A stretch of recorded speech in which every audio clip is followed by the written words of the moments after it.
Welcome to the deep dive. Today we're embarking on, well, a profound journey, really. We're tackling a topic that touches every single one of us, the end of consciousness and what it truly means to die. Our source for this deep dive is a truly fascinating chapter that unpacks how mortality, profoundly influences our minds, both the familiar rooms we frequent and those secret passages we instinctively avoid. It kicks off with a really powerful thought from the Japanese poet Kisei. Since I was born, I have to die. Mm. It's an undeniable truth, isn't it? For every dawn there's a dusk, everything that begins must eventually end. We're going to explore how, as our source so beautifully puts it, the stream of consciousness empties itself out into the infinite sea. You might find the thought of being never more unsettling, maybe deeply so, as our source suggests. How can we possibly live a truly meaningful life when faced with this ultimate finitude? Does mortality act like an alkahest, that old alchemical idea of a universal solvent? Does it just eradicate all meaning from our deepest attachments? To loved ones, to love itself, responsibility, even truth. What's truly striking here, I think, is how humans, uniquely among all known animals, live with this profound foreknowledge of their own end. Think about it. Apes, dogs, crows, bees, they seem to exist in a perennial now, completely immersed in the present moment. But for us, every human moment is tinged by remembered pasts and anticipated futures. Once the thought of oblivion is born in our minds, it simply cannot be erased. It sort of lurks in the unconscious shadows, always ready to burst into the light of consciousness. Right, and to grapple with this incredibly uncomfortable truth, evolution has equipped us with powerful psychological defenses. Our source highlights things like unconscious repression and conscious suppression. We tend to instinctively look away from what makes us deeply uncomfortable, even unsettling realities like, say, state-sanctioned violence. It's almost a built-in coping mechanism. And on a societal level, you definitely see organized religion acting as a widespread defense mechanism, promising life without end, whether that's a static Christian heaven or an eternal cycle of Buddha's reincarnation. More recently, there's this modern aspiration toward digital immortality, the idea of uploading minds to the cloud. Our source vividly describes this as the 21st century equivalent of rapture for and by nerds, Yeah. which is quite a description. It really is. Our source shares a very personal journey with this idea, too, recalling how denial kept thoughts of death in abeyance until middle age. That's when a visceral insight struck the knowledge of eventual non-being. This apparently led to a dizzying state of vertigo, imagining an eternity of non-being, which sounds terrifying, but then a transformative experience involving losing the sense of an external world, body, and even self brought a calm contemplation of the end. It sounds like a profound shift. Yeah, that personal journey leads to a really beautiful perspective, I think. It's perfectly epitomized by Ray Bradbury's short story, The Last Night of the World. It portrays a couple facing the world's imminent end with just quiet equanimity, a remarkably understated finesse. This is the very opposite of Dylan Thomas's famous urging to rage against the dying of the light.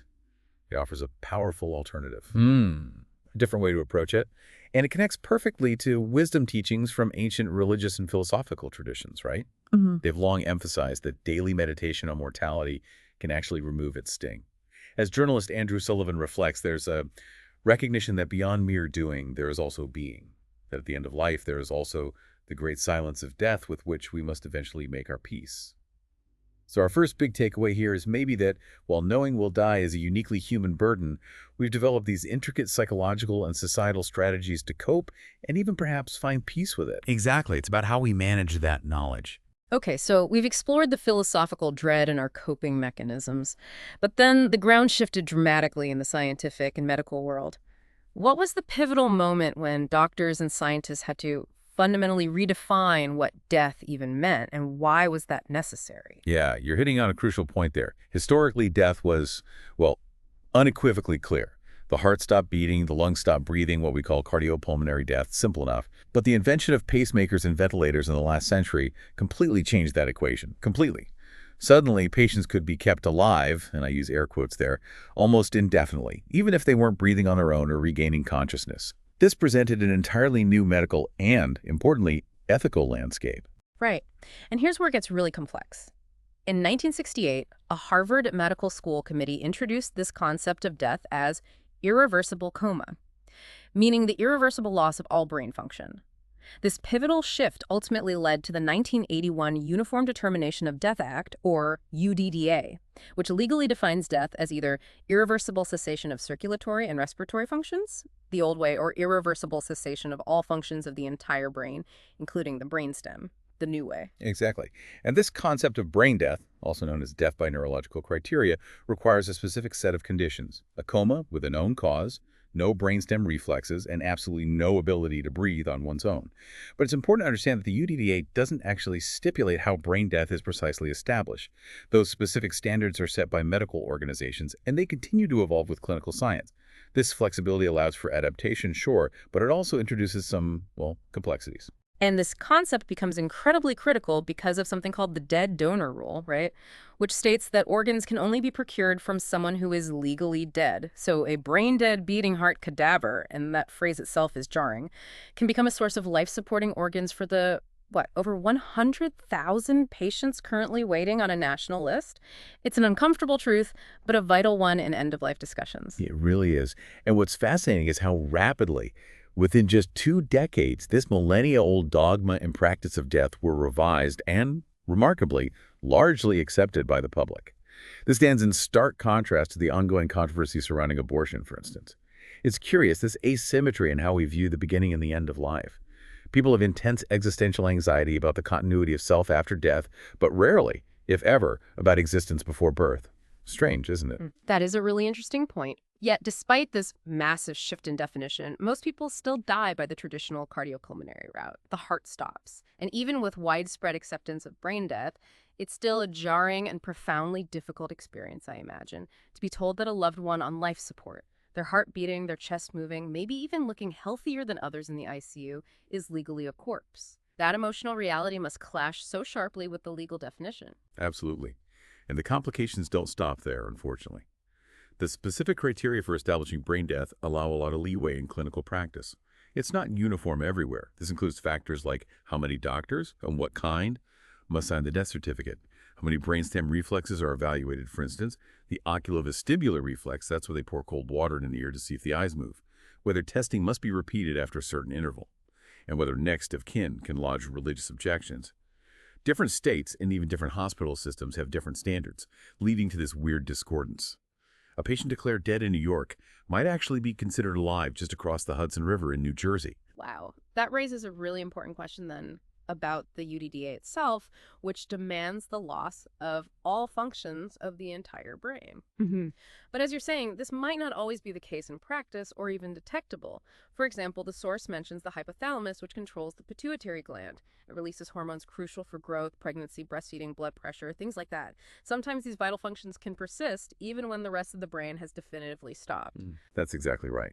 This means a mindless body, with proper support, can technically continue to grow, menstruate, even fight infections with an active immune system. Our source cites over 30 known cases of pregnant brain-dead mothers on life support who successfully gestated a surviving fetus born weeks or months later. And then there's the heartbreaking case of Jahi McMath, a young girl declared brain dead in California. But she was maintained on ventilation in New Jersey by her family for close to 5 years. She actually grew from a 13-year-old to a 17-year-old woman before finally dying from liver failure. It's a stark example. To the law, she was dead.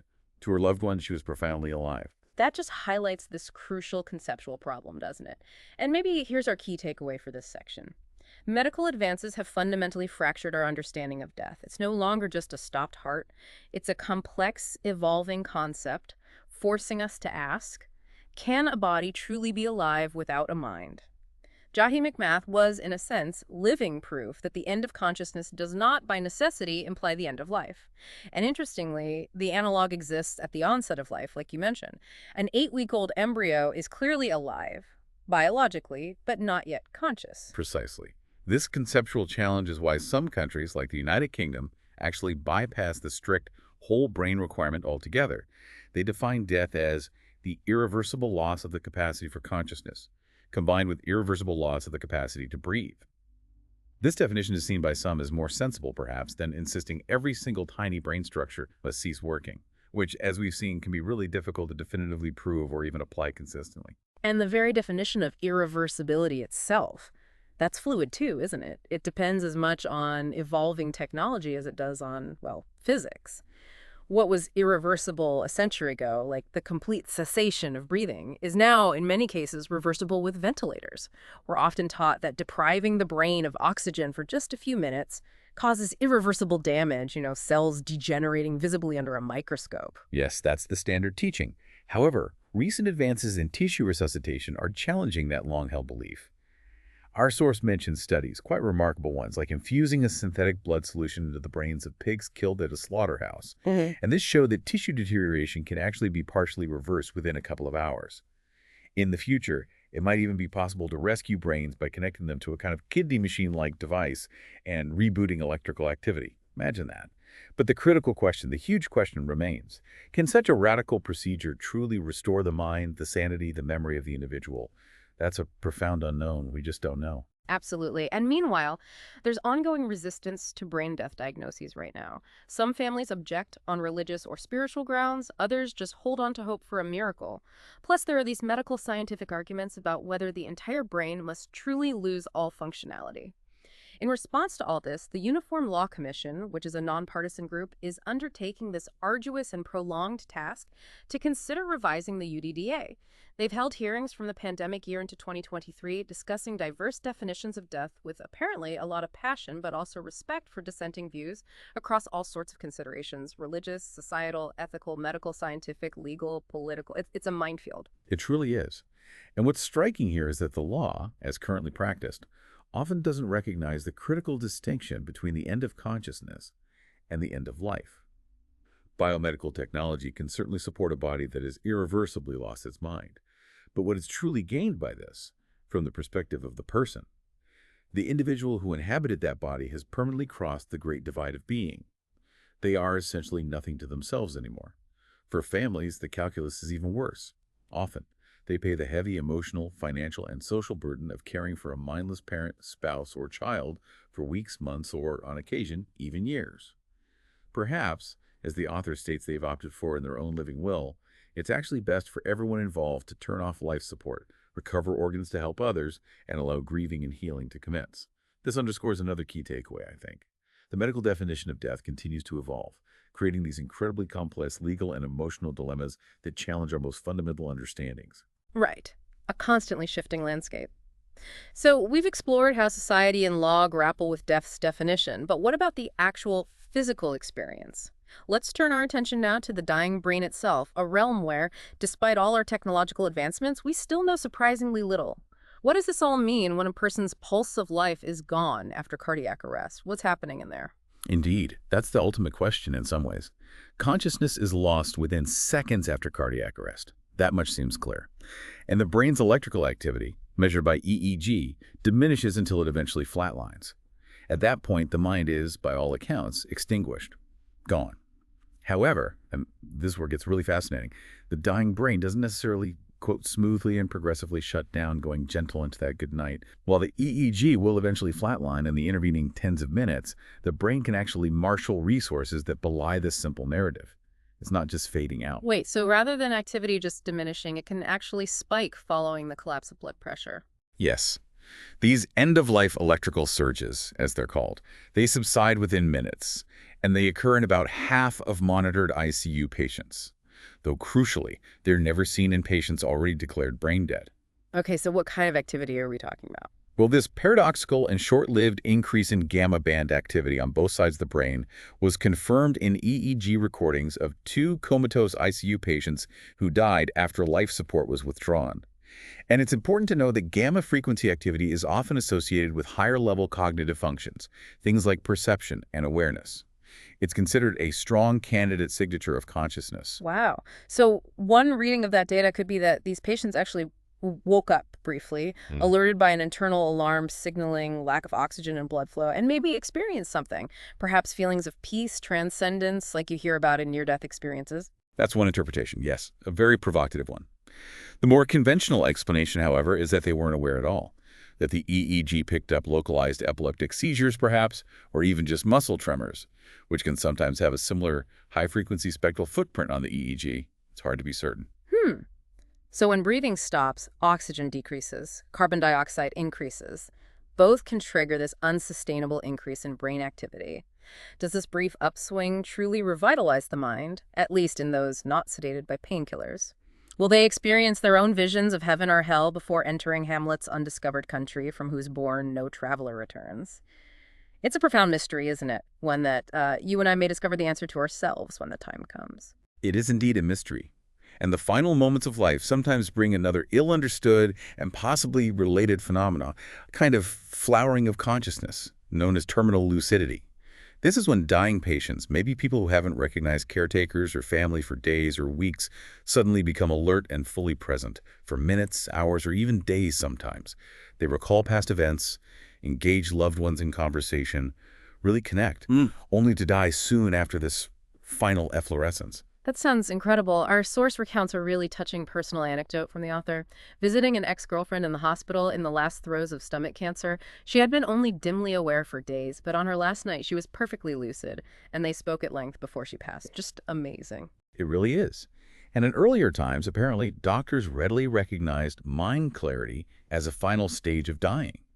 Modern medicine, perhaps due to the widespread use of pain medication that sedates and reduces alertness, really doesn't address it much. The author views terminal lucidity as a gift for both the departing and those left behind. A final connection. And this brings us to our final takeaway. The dying brain holds these profound mysteries, hinting at potential bursts of consciousness or lucidity in our final moments, really challenging our assumptions about the complete and simple cessation of mind. Absolutely. So we've taken quite a deep dive today into the end of consciousness. From that profound philosophical dread of our own mortality, through the intricate, evolving medical and legal definitions of death, and even into the surprising neurobiological phenomena that can occur in the brain's final moment. Yeah, and if we connect this all to the bigger picture, I think understanding these complex facets of death, its psychological defenses, its shifting definitions, the mysteries of the dying brain, all of this can profoundly influence how we perceive our own lives, and ultimately maybe help foster a more peaceful acceptance of its end. It certainly leaves us with a truly provocative thought, doesn't it? Can we escape the curse of consciousness trapped in mortal flesh altogether? Could futuristic technology, like those brain resuscitation ideas, stave off this seemingly inevitable fate and lead us into some new land of unlimited freedom? These are the kinds of questions that truly stick with you after a discussion like this. Thank you for joining us on this incredibly insightful deep dive into the end of consciousness. We really hope you gained a fresh perspective on this fundamental and often avoided aspect of the human experience.